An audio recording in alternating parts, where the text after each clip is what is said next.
알아두면 유용한 경제 이야기, 오늘의 생활경제 시작합니다.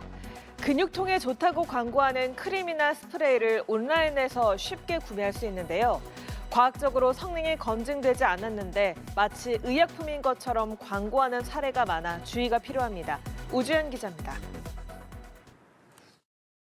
근육통을 완화해준다며 시중에서 판매되고 있는 화장품 20종입니다.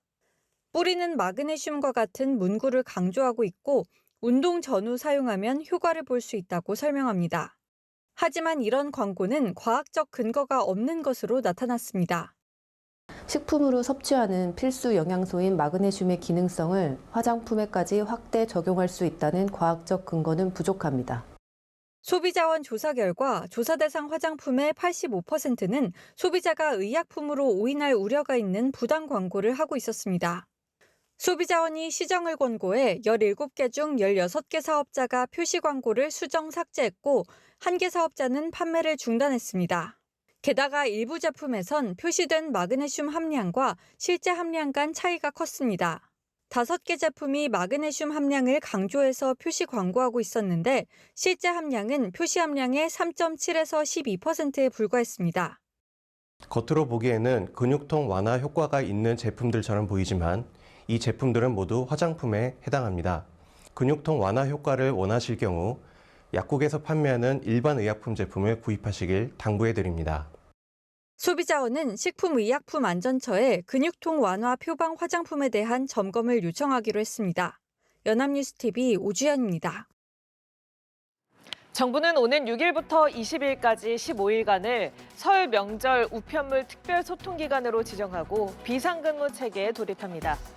과학기술정보통신부 우정사업본부에 따르면 이 기간에 전국에서 약 1,232만 개의 소포 우편물이 접수될 것으로 예상됩니다.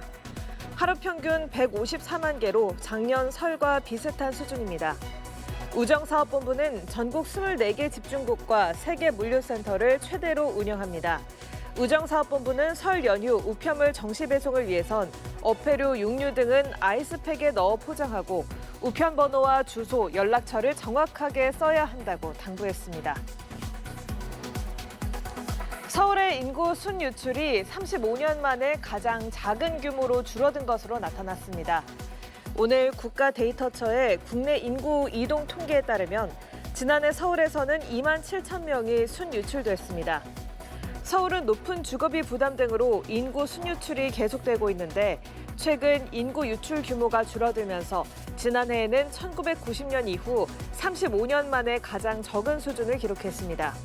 작년에 전국 주택 준공 실적은 감소했지만 서울에서는 오히려 증가하면서 경기도로 유출되는 인구가 줄었다는 게 데이터처의 설명입니다.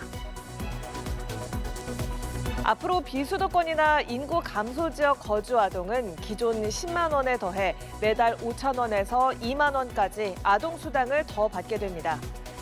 보건복지부는 이런 내용을 담은 아동수당법 시행령 규칙 일부 개정안과 수당 추가 지급 대상 지역 고시 제정안을 27일까지 입법 예고한다고 밝혔습니다.